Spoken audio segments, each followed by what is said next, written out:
नाही पण ह्याला आता आम्ही जाताना बघतो तिथं मासे वगैरे सुकायला टाकतात, ते कुठे टाकतात? परिसर आहे हा. तिथे टाकतात. मग ते तिथं आपण नाही काय करणार, ते तसंच ठेवायचं. फक्त हे बॅक साईडला जी घाण आहे त्याच्याऐवजी ते प्लांटेशन तशा पद्धतीने करणार. बाजूला काही स्ट्रक्चर्स पण होते त्याने आपण मग जागा किती मिळाली तिथे? एक 19 स्ट्रक्चर आहे, एक टॉयलेट ब्लॉक आहे, ते पण आपण काढतो. म्हणजे सी व्ह्यू कडनं सिलिंग कडनंचा व्ह्यू पूर्ण अनऑब्स्ट्रक्टेड राहतो. किती एरिया मोकळा करतोय आपण? सर तो जवळजवळ आता खूप ह्यूज एरिया आहे, जवळजवळ एक अर्धा एकरचा लँड आहे सर. किती?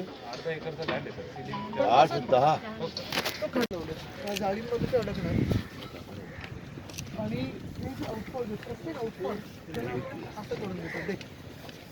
तर मरी तुमच्या देपेची रोड तीन बत्तीला जातो तिथं पण तुम्ही ह्याच्यावरच 40 असेच ते पण त्याच्यावर ते सेल्फी पॉईंट चाललंय का?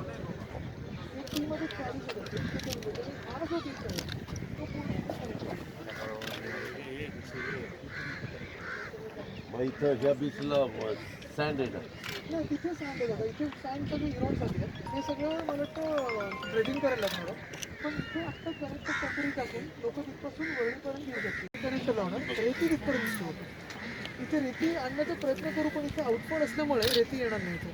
पण इकडचं पाणी ह्याला लागणार त्यावेळेस वर नाही, म्हणून त्याला आपण टेट्रापॉड सारखं करून ते अच्छा तिथं मग दाखवलं होतं ते. इंटरलॉकिंग करणार. इथे जे विसर्जन होते ना, गणपती विसर्जन, इथे बोटी येतात आणि बोटींनी ते जातात. पण फक्त हा जो मार्ग आहे तो किल्ल्याच्या बॅक साईडला 8-10 एकर जमीन आहे. त्या साईडला त्या बाजूला हो थांब मित्र थांब. सिलिंग त्या बाजूला दिसतो ना इकडं तर मग फिरायला स्पॉटच होईल की सगळं झालं. आय थिंक ड्रायव्हिंग एरिया असतो ड्रायव्हिंग एरिया मासेमाऱ्यांना पण तिथे जायचं आणि क्रीम करायचं. पण मग मासेमारीला कसं द्यायचं? या बाजूला इथे एक हा एकीकडे असतं ते पत्थरच आहे सगळा, तिथं ते ट्राय करतात. आणि हे आत्ता दाखवलं तिथं ते शिफ्टिंग करतायत 16-17 फॅमिली, तिथं ते एवढं.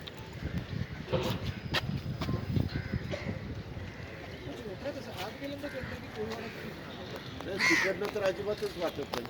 मी माझी डोक्यात म्हणजे आलो होतं हे मी कधी बघितलं नव्हतं ती बाजू. माझ्या डोक्यात होतं की बाबा छत्रपती शिवाजी महाराजांचं स्मारक करत असताना यांना सगळ्यांना शिफ्ट करायचं, तिथं ते तोडे दिसतात आणि तेच तिथं करायचं. पण प्रचंड मोठी गोष्टी.